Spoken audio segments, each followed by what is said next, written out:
Shalom, Assalamualaikum warahmatullahi wabarakatuh. Om Swastiastu, Namo Buddhaya, Shalom kemerdekaan. Perkenalkan, nama saya Armin Syahrubai dari kelas A4 Fakultas Keperawatan, jurusan saya Ilmu Keperawatan. Semester 1, mahasiswa dari Universitas Pembangunan Indonesia Manado. Di sini saya akan menjelaskan sebagian materi tentang mobilitas dan immobilitas dengan mata kuliah pemenuhan kebutuhan dasar manusia dengan dosen pengampu Nurse Fania Tampilang Escape MKes. Setelah mempelajari mobilisasi, ada dua definisi yang akan saya sampaikan. Yang pertama, definisi mobilisasi yaitu suatu kemampuan seseorang untuk bergerak secara bebas, mudah, dan teratur yang bertujuan untuk memenuhi kebutuhan hidup sehat. Nah, jadi mobilisasi itu diperlukan untuk meningkatkan kesehatan, memperlambat proses penyakit, khususnya penyakit degeneratif, dan untuk aktualisasi. Mobilisasi menyebabkan perbaikan sirkulasi, membantu napas dalam, dan menstimulasi kembali fungsi gastrointestinal normal. Adanya dorongan untuk menggerakkan kaki dan tungkai bawah sesegera mungkin, biasanya dilakukan ini baik dalam waktu 12 jam. Nah, kemudian di sini juga dapat diambil pengertian bahwa mobilisasi adalah suatu kondisi di mana tubuh dapat melakukan kegiatan dengan bebas. Nah, kemudian definisi yang kedua adalah definisi imobilisasi. Imobilisasi adalah menurut Nanda adalah suatu keadaan di mana individu yang mengalami atau beresiko mengalami keterbatasan gerakan fisik. Nah, jadi di sini individu yang mengalami atau beresiko mengalami keterbatasan gerakan fisik itu contohnya pada lansia, individu dengan penyakit yang mengalami penurunan kesadaran lebih dari 3 hari atau lebih, individu yang kehilangan salah satu fungsi anatomi akibat perubahan fisiologik, contohnya ini kehilangan fungsi motorik, klien dengan stroke, atau setelah stroke biasanya klien menggunakan atau pada klien dengan menggunakan kursi roda.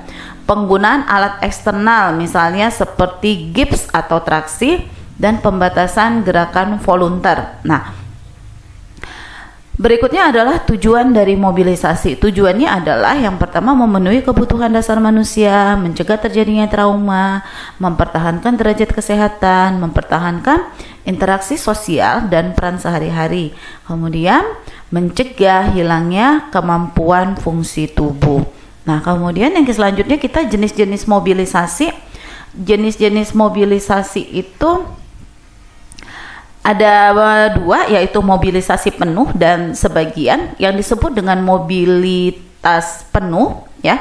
Mobilitas penuh itu adalah kemampuan seseorang untuk bergerak secara penuh dan bebas sehingga dapat melakukan interaksi sosial dan menjalankan peran sehari-hari.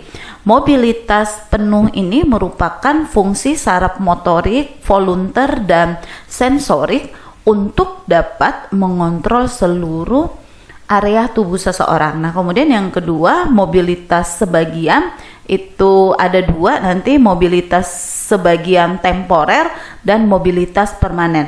Nah, mobilitas sebagian itu merupakan kemampuan seseorang untuk bergerak dengan batasan jelas dan tidak mampu bergerak secara bebas karena dipengaruhi oleh gangguan saraf motorik dan sensorik pada area tubuhnya. Biasanya hal ini dapat dijumpai pada kasus cedera atau patah tulang dengan pemasangan gips atau traksi. Dan kita lihat lagi, dia mobilitas sebagian temporer itu adalah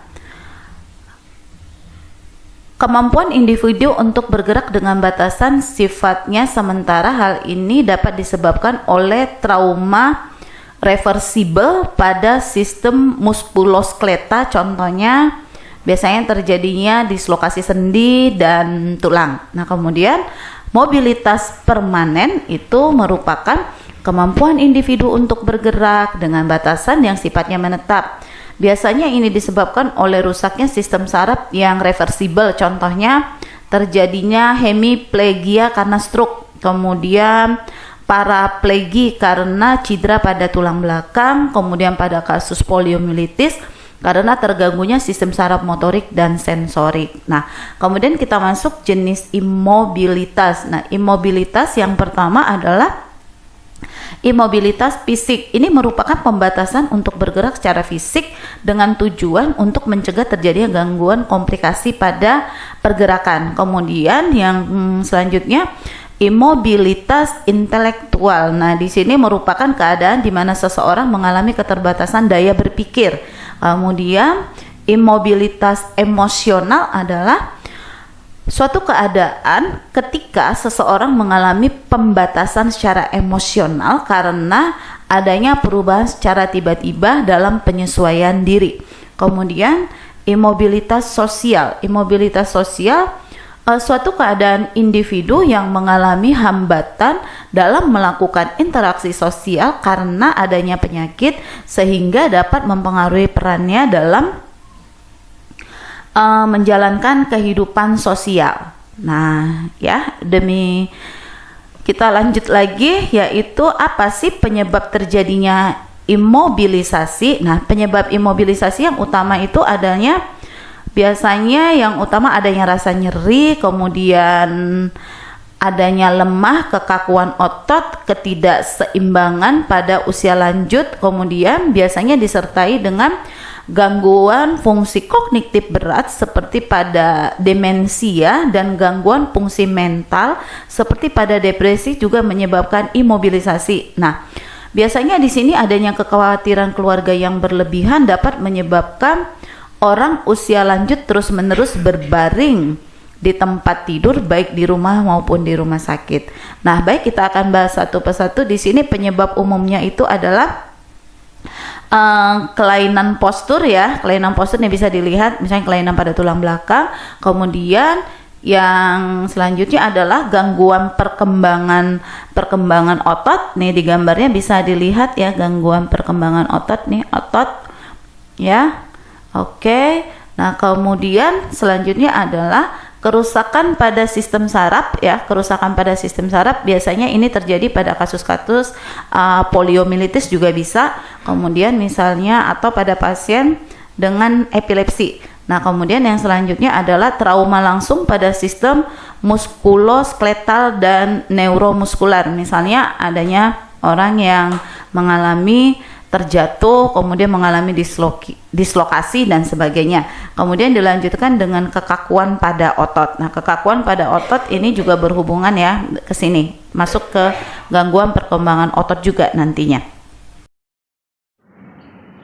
Hai teman-teman yang baru lulus dari SMA atau SMK yang bingung tempat kuliah di mana, mari bergabung bersama kami di UMPI, Universitas Pembangunan Indonesia Manado. Kenapa ya?